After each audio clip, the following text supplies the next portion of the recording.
let's talk about the 5 reasons technicians aren't efficient.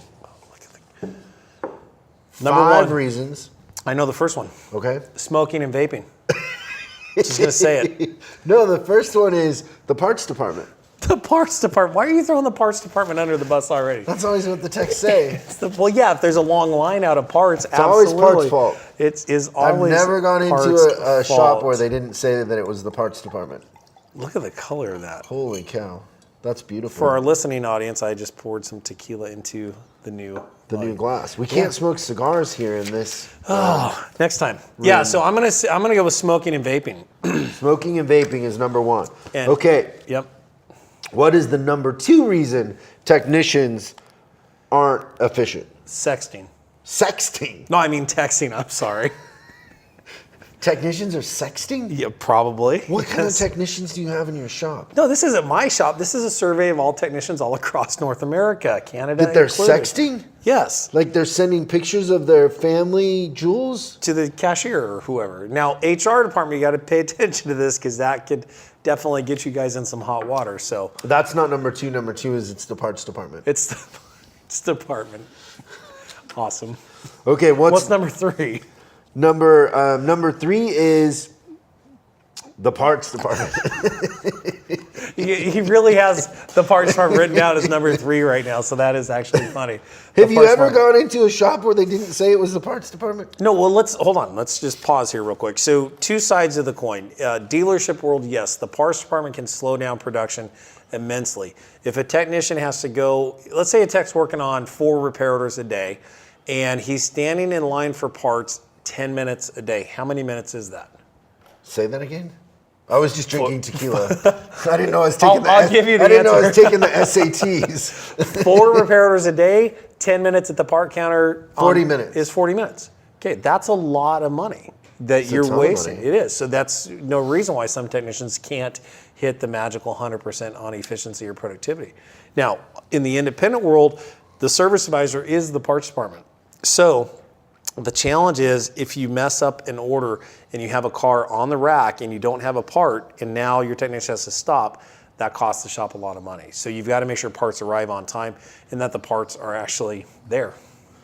Okay, actually the number 3 that we have is they don't have a system. Threw me for a curveball there, yes. Tell me about a system.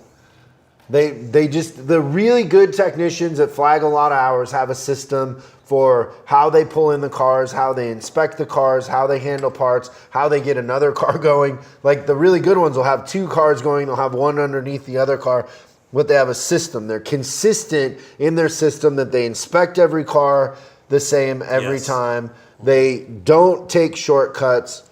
That sort of thing, right? Okay. So they actually run their little business out of their bay like a business or a franchise model would, where they have duplicatable systems that are done the same way every time. So they don't miss stuff. Yeah, the other one I would say with that is the really good techs understand that there's a customer attached to this car. They don't look at it like, hey, it's a 2010 F-150. Okay. They're like, there's a mom that's driving kids to soccer practice that has to be to work on time, that is in a hurry and doesn't have time to break down. And so there's a human behind every vehicle. It's not just a vehicle. Interesting. That's a great way to look at it. Yeah, it's powerful to think that way because there's somebody behind it. When you're impersonal, you'll take shortcuts, your quality isn't as good, and you also won't inspect them the same way. Because if you care about them, like let's say it was your mom's car and you saw a leak, you saw a belt, you saw a hose, you would tell them, hey, you should do that. You don't want to break down.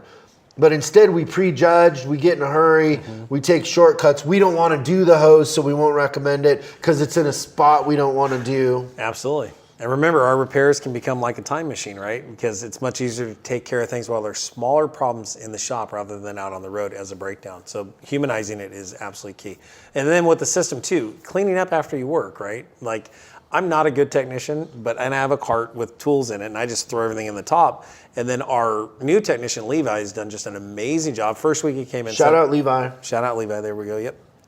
Set a record, flag rate hours. And I watch how he works. He's very methodical, and when he finishes the job, he makes sure that he cleans up and puts everything back where it goes. So he takes a little bit more time at the end, but it speeds him up getting into the next one, so he's not searching for tools and stuff. So yeah, having a great system, absolutely. You don't have a system. Oh, I'm not as a technician because I don't make my living as a tech.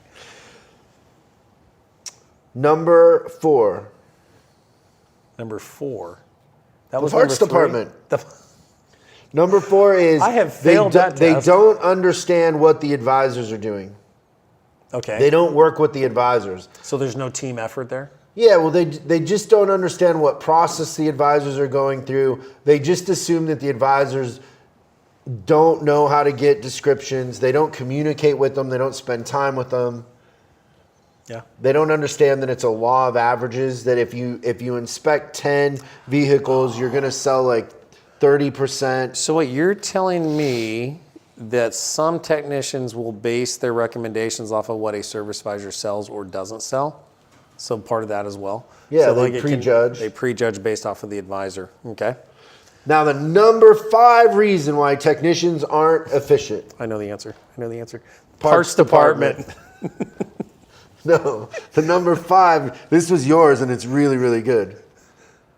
Untrained service advisors. Yes, service advisors that cannot sell. They can't close the deal. They're not trained. They don't know what they're doing. They don't connect with customers. Yep. Terrible service advisors will kill the shop. Horrible write-ups. Yep. Bad descriptions. Oh, absolutely. They don't document every concern. They don't have the customer bought into the inspection process, all of that. They don't call the customer. They don't have the right phone number. They don't get the work okayed while it's still in the tech stall. The tech's got to pull it in and out.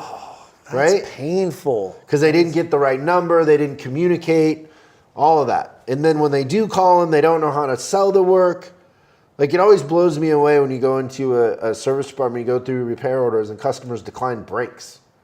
It's like, how do you decline brakes?